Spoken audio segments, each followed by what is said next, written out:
Hello नमस्कार दोस्तों, आपका फिर से स्वागत है आपके अपने online platform agriculture academy Jaipur पर। दोस्तों आज के इस वीडियो के अंदर हम बात करने वाले हैं कृषि विज्ञान से संबंधित जुड़ी हुई जितनी भी क्रांतियां हैं उनके बारे में। आप इन सभी से पहले से भी परिचित हो, परंतु हम इनके बारे में इनसे संबंधित कौन कौन से क्वेश्चन परीक्षाओं में पूछे जाते हैं उन सभी बिंदुओं पर हम इस क्लास के अंदर बात करेंगे। तो दोस्तों अगर बात करें कि कौन कौन सी जो रेवोल्यूशन है, क्रांतियां हैं जिनसे रिलेटिव क्वेश्चन हमें परीक्षा में पूछे जाते हैं, किस प्रकार के क्वेश्चन आते हैं और इन क्रांतियों का उद्देश्य यानी शुरू करने का जो उद्देश्य था, पर्पस था, वो क्या था, उन सभी बिंदुओं पर हम चर्चा करेंगे इस वीडियो के अंदर। तो चलिए शुरू करते हैं आज का वीडियो। तो सबसे पहले अगर बात करें दोस्तों, हम बात करते हैं किसकी, हरित क्रांति की, यानी कि ग्रीन रेवोल्यूशन या हरित क्रांति। तो सबसे पहले अगर बात करें दोस्तों हरित क्रांति है, इसकी बात करें तो इसका सबसे पहले हमें पता होना चाहिए कि हरित क्रांति या ग्रीन रेवोल्यूशन की बात करें तो इसका यानी कि मेन जो पर्पज या उद्देश्य था वो क्या था इसे शुरू करने का, यानी कि हरित क्रांति को शुरू करने का जो मेन उद्देश्य था वो क्या था उसके बारे में हम बात करेंगे।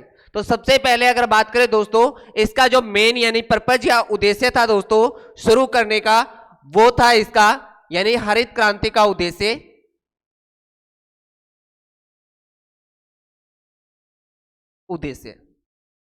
देखिए जब भारत आजाद हुआ उस समय यानी कि भारत के अंदर जो अनाज वाली फसलें हैं, जितनी भी अनाज वाली फसलें हैं उनका उत्पादन बहुत कम होता था।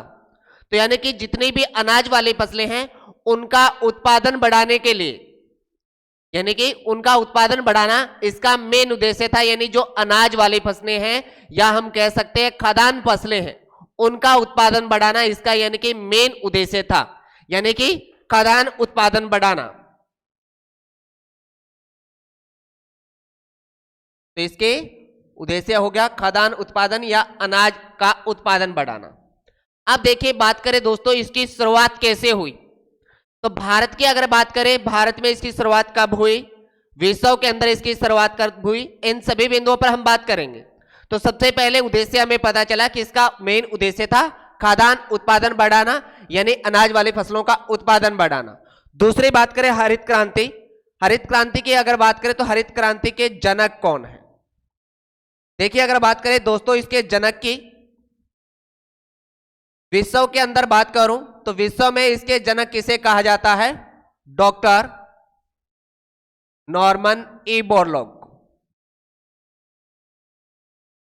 डॉक्टर नॉर्मन ई बोरलॉग, इन्हें यानी कि विश्व में हरित क्रांति के जनक कहा जाता है, यानी कि फादर ऑफ ग्रीन रेवोल्यूशन। वहीं अगर बात करें किसके, भारत में, तो भारत में doctor M S Swaminathan, doctor M S Swaminathan. तो डॉक्टर एम एस स्वामीनाथन को यानी कि भारत में हरित क्रांति के जनक कहा जाता है। ठीक है, भारत में यानी कि हरित क्रांति के जनक कहा जाता है। भारत में यानी कि हरित क्रांति के जनक किसे कहा जाता है, डॉक्टर एम एस स्वामीनाथन को कहा जाता है। अब बात करें इनके शुरुआत की, तो आपको जनक की हमने बात कर ली। अब देखिए अगर बात करें हरित क्रांति की शुरुआत की,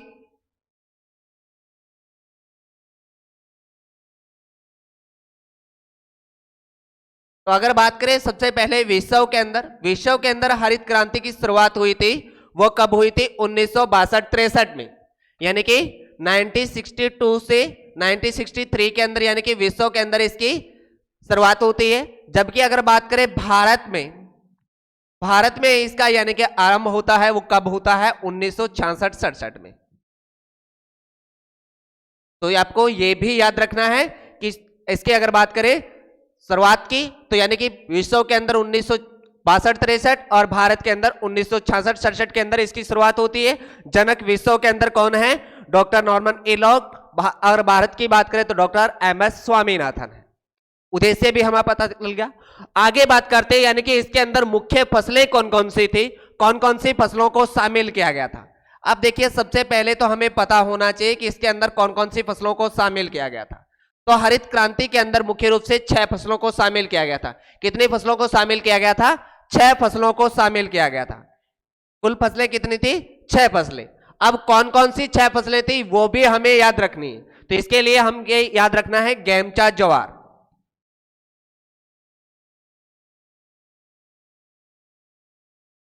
यानी कि गेमचा ज्वार याद रखना। गे से बन जाएगा गेहूं, मै से बन जाएगा मक्का, चा से बन जाएगा चावल,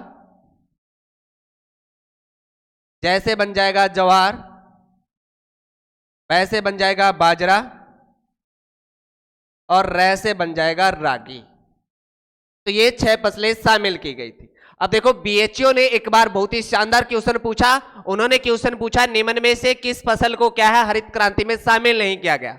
और वहां पर क्या है, 2 ऑप्शन में जितने भी बच्चे थे वो फंस गए। एक ऑप्शन था उन्होंने दिया था रागी और एक ऑप्शन उन्होंने दिया था राई। तो ज्यादातर बच्चे क्या है उनमें से रागी करके आए थे।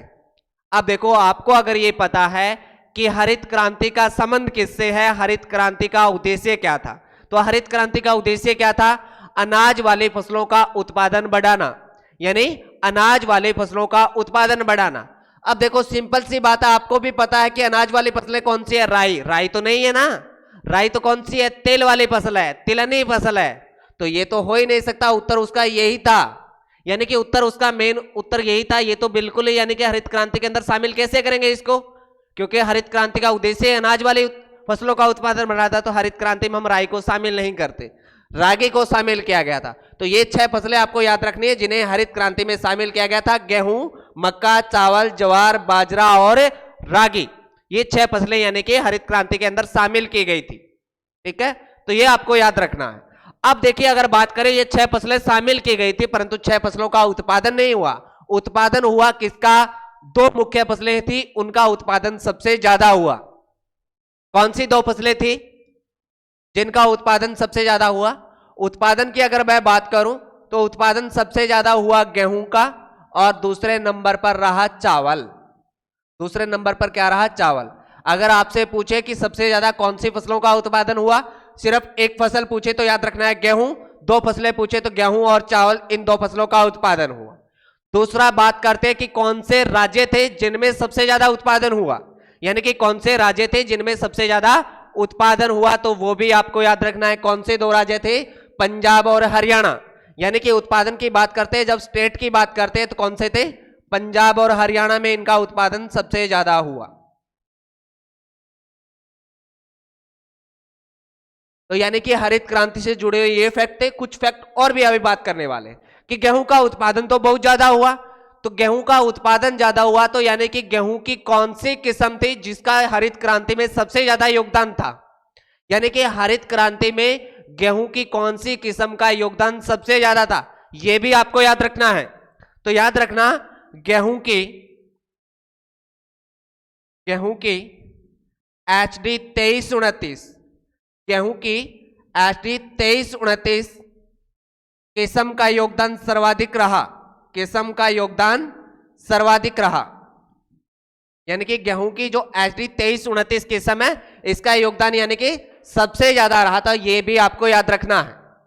उसके अलावा अगर बहुत सारी यानी कि गेहूं की किस्में थी, जैसे सोनालिका है, कल्याण सोना है, लरमा लाजो है, लरमा लाजो 64A है, इन किस्मों को भी शामिल किया गया था। परंतु सर्वाधिक योगदान देने वाली किस्म है वो कौन सी है, HD 2329 है। उसके अलावा अगर बात करें दोस्तों और भी कुछ बातें, आपको यह भी याद रखना है कि हरित क्रांति की जब शुरुआत हुई थी उस समय भारत के कृषि मंत्री कौन थे, तो याद रखना यानी कि हरित क्रांति के समय भारत के कृषि मंत्री थे, तो वो कौन थे, सी सुब्रमण्यम। सी सुब्रमण्यम हरित क्रांति के समय भारत के कृषि मंत्री थे, वो कौन थे, सी सुब्रमण्यम थे।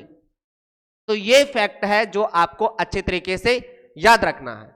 अब देखो यानी कि और सबसे इंपॉर्टेंट फैक्ट, हरित क्रांति शब्द सबसे पहले किसने दिया, यानी हरित क्रांति शब्द देने वाला व्यक्ति था, उसका नाम क्या था, तो ये भी आपको याद रखना है। हरित क्रांति शब्द, हरित क्रांति शब्द का प्रयोग सर्वप्रथम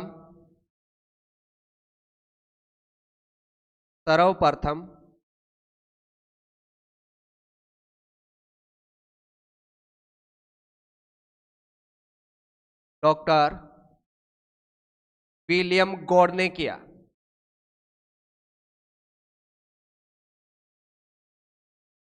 हरित क्रांति शब्द का सर्वप्रथम प्रयोग है वो किसने किया? डॉक्टर विलियम गॉड ने किया। तो ये भी आपको याद रखना है कि हरित क्रांति शब्द देने वाला व्यक्ति था, उसका नाम क्या था? डॉक्टर विलियम गॉड था। ठीक है, अब बात करते हैं यानी कि हरित क्रांति के बारे में सारी बातें हैं, तो 1 मिनट में फटाफट रिवीजन कर देता हूं। सबसे पहले हरित क्रांति की शुरुआत हुई थी अनाज वाली फसलों का उत्पादन बढ़ाने के लिए। भारत के अंदर शुरुआत हुई थी 1966-67 में। विश्व की बात करूं 1962-63 में। विश्व में जनक कहा जाता है डॉक्टर नॉर्मन ई बोरलॉग को, भारत में जनक कहा जाता है डॉक्टर एम एस स्वामीनाथन को। हरित क्रांति शब्द दिया था डॉक्टर विलियम गॉड ने। 6 फसलें शामिल की गई थी, गेहूं, मक्का, चावल, ज्वार, बाजरा और रागी। 2 फसलों का उत्पादन सबसे ज्यादा हुआ था, गेहूं और चावल का। 2 राज्यों में सबसे ज्यादा हुआ था, कौन से 2 राज्य थे? हरियाणा और पंजाब में। ठीक है, और गेहूं की कौन सी किस्म का योगदान सबसे ज्यादा था? एचडी 2329। हरित क्रांति के समय भारत के कृषि मंत्री थे सी सुब्रमण्यम। हो गया याद? अब बात करते हैं नेक्स्ट क्रांति की, और नेक्स्ट क्रांति आती है श्वेत क्रांति।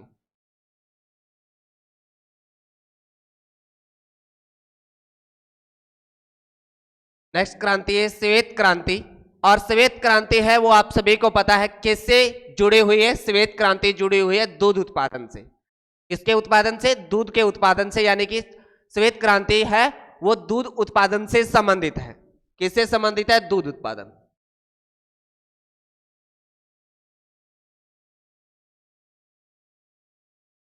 अब देखिए श्वेत क्रांति की अगर मैं बात करूं तो यानी कि इसका उद्देश्य था दूध का उत्पादन बढ़ाना। ठीक है, इसकी शुरुआत बात करें कब की गई? इसकी शुरुआत की गई थी 1970 में। कब की गई थी? 1970 में की गई थी। इसकी शुरुआत की गई थी 1970 में। कहां से की गई थी इसकी शुरुआत? इसकी शुरुआत की गई थी आनंद, गुजरात से। आनंद, गुजरात से। आनंद, गुजरात से इसकी शुरुआत की गई थी। आनंद, गुजरात की अगर मैं बात करूं तो यहां पर आपको पता है कौन सा इंस्टीट्यूट स्थित है यहां पर? अगर बात करें तो यहां पर इंस्टीट्यूट है जिसका नाम है NDDB, national dairy development board, यानी कि राष्ट्रीय डेयरी विकास बोर्ड। यानी कि यह भी आपको याद रखना है कहां पर स्थित है? राष्ट्रीय डेयरी विकास बोर्ड। तो ये स्थित है आनंद, गुजरात में। ठीक है, यहां से यानी कि किसकी? श्वेत क्रांति की शुरुआत की गई थी। अब बात करते हैं कौन से इंसान थे जिन्होंने इसकी यानी कि शुरुआत की थी, तो जो उनका नाम था डॉक्टर वर्गीज कुरियन। डॉक्टर वर्गीज कुरियन। तो डॉक्टर वर्गीज कुरियन ने यानी कि श्वेत क्रांति की शुरुआत की थी, और इस कारण इन्हें यानी कि डॉक्टर वर्गीज कुरियन की अगर बात करें तो इन्हें क्या कहा जाता है? श्वेत क्रांति के जनक कहा जाता है। तो ये है यानी श्वेत क्रांति के जनक, श्वेत क्रांति के जनक। तो श्वेत क्रांति के जनक है वो किसे कहा जाता है? डॉक्टर वर्गीज कुरियन को कहा जाता है। आप देखो जो यानी कि मेन बात है, उद्देश्य हमें पता चल गया, दूध उत्पादन था। कहां से शुरुआत हुई? आनंद, गुजरात से हुई। आनंद, गुजरात के अंदर यानी कि राष्ट्रीय डेयरी विकास बोर्ड स्थित है। यहां पर यानी कि अगर बात करें श्वेत क्रांति के जनक डॉक्टर वर्गीज कुरियन को कहा जाता है। अब देखो कुछ और फैक्ट बताता हूं आपको, यानी डॉक्टर वर्गीज कुरियन है, इनकी अगर बात करें तो इनका यानी 26 नवंबर आपको याद रखना है।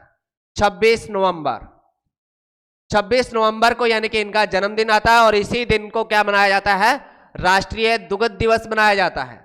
राष्ट्रीय दुग्ध दिवस, राष्ट्रीय दुग्ध दिवस है कब मनाया जाता है? 26 नवंबर को मनाया जाता है। तो बताइए फिर विश्व दुग्ध दिवस कब मनाया जाता है, यानी वर्ल्ड मिल्क डे कब मनाया जाता है? 26 नवंबर को मनाया जाता है राष्ट्रीय दुग्ध दिवस, यानी कि डॉक्टर वर्गीज कुरियन का जन्मदिन है। और याद रखना है यानी कि 1 जून को क्या मनाया जाता है? विश्व दुग्ध दिवस मनाया जाता है। विश्व दुग्ध दिवस कब मनाया जाता है? 1 जून को मनाया जाता है। तो ये फैक्ट भी आपको याद रखने हैं। उसके अलावा बात करें जो यानी कि अमूल, अमूल नाम आपने सुना होगा, अमूल की बात करें अमूल है, ये भी आनंद में ही है, और इसकी फुल फॉर्म क्या है? आनंद मिल्क यूनियन लिमिटेड। ठीक है, तो ये चीजें आपको यानी कि श्वेत क्रांति से जुड़ी हुई चीजें आपको याद रखनी है। कुछ बातें और कर लेते हैं। श्वेत क्रांति, श्वेत क्रांति को सामान्य हम क्या कहते हैं? उजली। ठीक है, उजाला सी सफेदी आए, तो यानी कि उजली क्रांति भी कहा जाता है। श्वेत क्रांति को हम उजली क्रांति के नाम से भी जानते हैं। ठीक है, दूसरा यानी कि इसका उद्देश्य था दूध उत्पादन बढ़ाना, यानी कि दूध की क्या लेके आनी थी? बाढ़ लेके आनी थी। तो इससे यानी कि श्वेत क्रांति को फ्लड ऑपरेशन के नाम से भी जाना जाता है। यानी कि श्वेत क्रांति की अगर बात करूं तो इसे फ्लड ऑपरेशन के नाम से भी जाना जाता है। यानी कि दूध की क्या है? ऐसी बाढ़ लेके आनी थी, और सच में यानी कि ऐसी बाढ़ भी आई थी। यानी कि भारत में दूध का उत्पादन बहुत तेजी से बढ़ा। ठीक है, और विश्व के अंदर यानी कि भारत का स्थान है वो क्या आ गया? प्रथम आ गया। ठीक है, भारत यानी कि दूध उत्पादन के मामले में पूरे विश्व में पहले स्थान पे आ गया। ठीक है, और बहुत ही अच्छी बात है कि अब तो हमारा स्टेट राजस्थान भी यानी कि दूध उत्पादन में पूरे भारत में प्रथम स्थान पे आ गया है। ठीक है, तो यहां आपको ये चीजें आपको याद रखनी है। श्वेत क्रांति से जुड़े हुए इनसे बाहर कोई भी क्वेश्चन आपका नहीं जाएगा। अब आपने बात करते हैं और क्रांतियां हैं उनसे जुड़ी हुई। ये दो क्रांतियां वो सबसे इंपॉर्टेंट है, एक तो यानी कि हरित क्रांति और एक श्वेत क्रांति। इनसे यानी कि बहुत सारे ऐसे फैक्ट्स निकल के आते हैं जो हमें परीक्षा में कई बार पूछ लिए जाते हैं। ठीक है, एक आपको हरित क्रांति के बारे में एक क्वेश्चन मैं आपको पूछता हूं जिसका आपको कमेंट बॉक्स में जवाब भी देना है। क्वेश्चन ये है कि हरित क्रांति के फादर हमने पढ़ा है, हरित क्रांति के मदर है वो किसे कहा जाता है? हरित क्रांति की यानी कि माता किसे कहा जाता है? कमेंट बॉक्स में जवाब देना है। और थोड़ा सा आपको हिंट देता हूं, कोई यानी कि भारत की ऐसी एग्रीकल्चर यूनिवर्सिटी है जिसे यानी कि हरित क्रांति की माता कहा जाता है, तो बताइएगा। अब देखिए बात करते हैं अपने और अगली क्रांति है हमारी पीली क्रांति।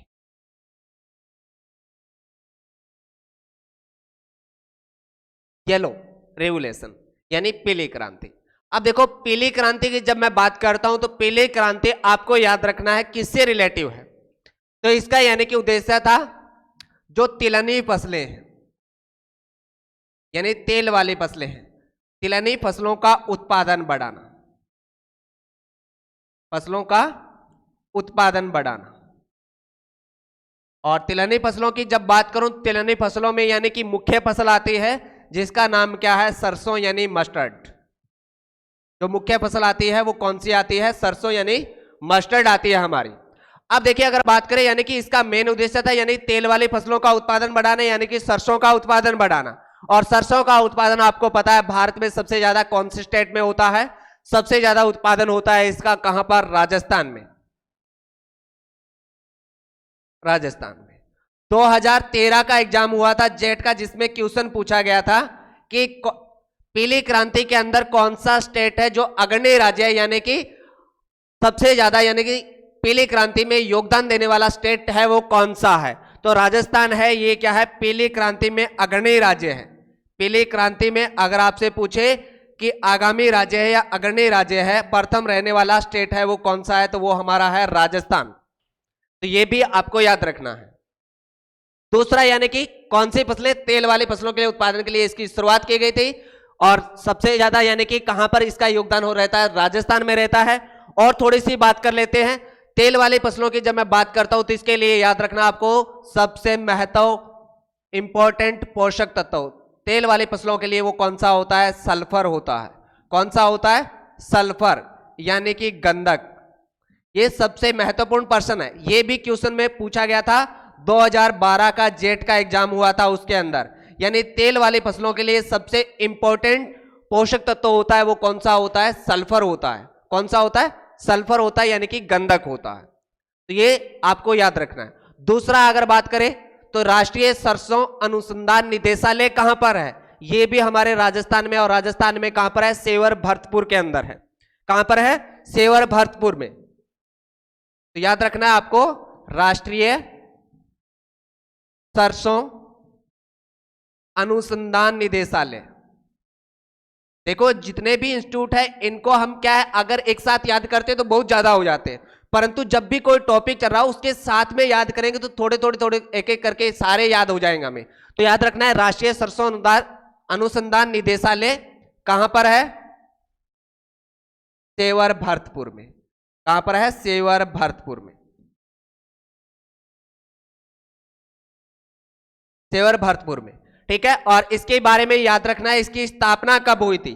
ठीक है, फर्स्ट ग्रेड का एग्जाम हुआ था, उसमें ये क्वेश्चन पूछा गया था। इसकी स्थापना हुई थी 20 अक्टूबर 1993 के अंदर।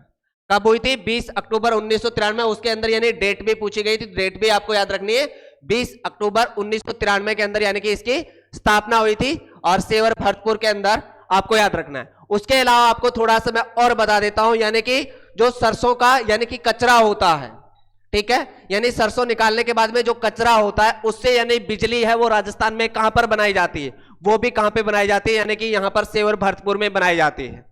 ठीक है, तो ये आपको याद रखना है। अब और क्रांतियों की बात करते हैं। आगे आती है क्रांति गुलाबी क्रांति। अब देखो ये जो अब क्रांतियों की हम जो बात करने वाले हैं उनमें ज्यादा आपको ध्यान नहीं देना है, थोड़ा सा याद रखना है कि किससे संबंधित है बस। गुलाबी क्रांति की अगर बात करें तो गुलाबी क्रांति है वो किससे, किसके उत्पादन से संबंधित है? झींगा, और यानी कि झींगा मछली और क्या है? प्याज से रिलेटिव है। किससे? झींगा मछली और प्याज, इनके उत्पादन से संबंधित क्रांति है वो कौन सी है? गुलाबी क्रांति है। ठीक है, पिंक रेवोल्यूशन यानी झींगा मछली और प्याज से रिलेटिव है। इससे थोड़ा सा आपको याद रखना है, यानी कि जो झींगा मछली है आपको पता है पानी में रहने वाले, तो यानी कि यहां से भी अगर क्या है क्वेश्चन पूछा गया, जो पानी के अंदर अपने क्या है पानी के अंदर जो खेती करते हैं, ठीक है, पानी के अंदर खेती करते हैं। खेती मुख्य रूप से एक तो क्या है, हम सामान्य हमें तीन चीजें चाहिए, एक तो क्या है सोइल चाहिए, मिट्टी चाहिए, उसके बाद में अगर बात करें वायु की आवश्यकता होती है, और उसके बाद में हमें जल की आवश्यकता होती है। तीनों रिलेटिव हम जो करते हैं वो एग्रीकल्चर होता है। उसके बाद में एक शब्द आता है हमारे पास हाइड्रोपोनिक्स। ठीक है, क्या आता है? हाइड्रोपोनिक्स, जिसमें यानी कि केवल जल में खेती की जाती है। एक आता है एयरपोनिक्स। एयरपोनिक्स यानी कि हवा में खेती करना। ठीक है, हवा में बातें भी करते हैं कुछ लोग, परंतु हवा में खेती करना, हम एग्रीकल्चर वाले हवा में खेती भी कर सकते हैं, हवा में बातें नहीं करते, हम हवा में खेती करते हैं। दूसरी बात करूं, अगर बात करूं झींगा मछली, तो यानी कि जो जलीय जीव है उनका जो अध्ययन होता है उसको, यानी कि उनकी जो खेती होती है, जितने भी जलीय जंतु है उनकी खेती की जाती है, उसे क्या कहते हैं? एक्वाकल्चर कहते हैं। क्या कहते हैं? एक्वाकल्चर। एक्वा का मतलब क्या होता है? जल होता है, और कल्चर का मतलब क्या होता है? खेती करना। तो यानी कि जल के अंदर जलीय जंतुओं की जो खेती करना होता है या जलीय जंतुओं का जो पालन करना होता है उसे क्या कहते हैं? एक्वाकल्चर कहते हैं। तो ये बात भी आपको पॉइंट याद रखना है। उसके बाद में अपने कुछ क्रांतियां हैं जिनके सामने मैं उनका लिख देता हूं, यानी कि किससे संबंधित है। जैसे लाल क्रांति, तो लाल क्रांति है वो किससे संबंधित है? टमाटर से और मांस उत्पादन से। अभी तक अगर बात करें अपने टोटल जितने भी एग्जाम हुए 1991 से अगर बात करें 1991 से लेकर 2022 तक जेट में एक क्वेश्चन पूछा गया है मीट से रिलेटिव। ठीक है, वो क्या क्वेश्चन पूछा गया है उसको थोड़ा सा बता देता हूं। यानी कि अगर हमें क्या है मीट या मांस का परिरक्षण करना है, उसे स्टोरेज करना है, तो कितने डिग्री टेम्परेचर पर करना है? तो याद रखना है यानी कि 3 डिग्री सेल्सियस। मीट या मांस से रिलेटिव अभी तक क्वेश्चन पूछा गया एक, तो याद रखना है यानी कि मांस का अगर हमें क्या है परिरक्षित करना है तो कितने डिग्री सेल्सियस पर कर सकते हैं? अपने 3 डिग्री सेल्सियस पर कर सकते हैं। ठीक है, उसके अलावा बात करें टमाटर के बारे में, आप सारे जानते हो हॉर्टिकल्चर में बहुत ही इंपॉर्टेंट क्रॉप है जिसके बारे में पढ़ना है। अगर सुपरवाइजर की बात करूं, कम से कम हर दूसरे यानी कि एग्जाम में जितने भी एग्जाम हुए उनमें से हर एग्जाम में एक ट्यूशन तो आ ही चुका है। टमाटर से कोई ना कोई नर्सरी वाला आया है, टमाटर की वैरायटी भी पूछी गई है। ठीक है, तो ये भी आपको याद रखना है। इसकी एक वैरायटी है हिसार ललित जो पूछी जा चुकी है। उसके अलावा बात करें और क्रांति अपने लाल क्रांति के बारे में अगर बात करें, और लाल क्रांति हो गई, उसके बाद में पहली काली क्रांति।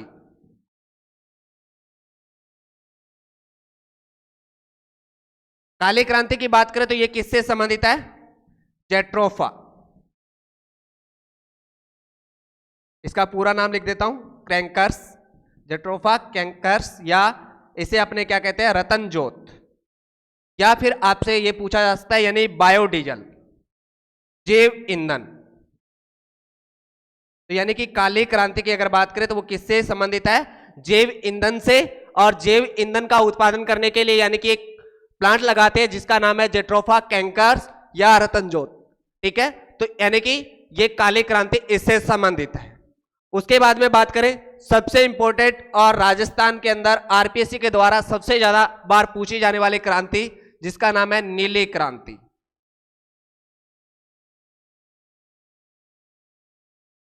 और नीली क्रांति है वो किससे संबंधित है?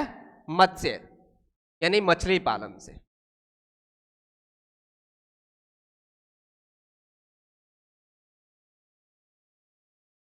ठीक है, मछली पालन से। और मछलियों के पालन की अगर बात करें तो इसे किस नाम से जाना जाता है? PC culture.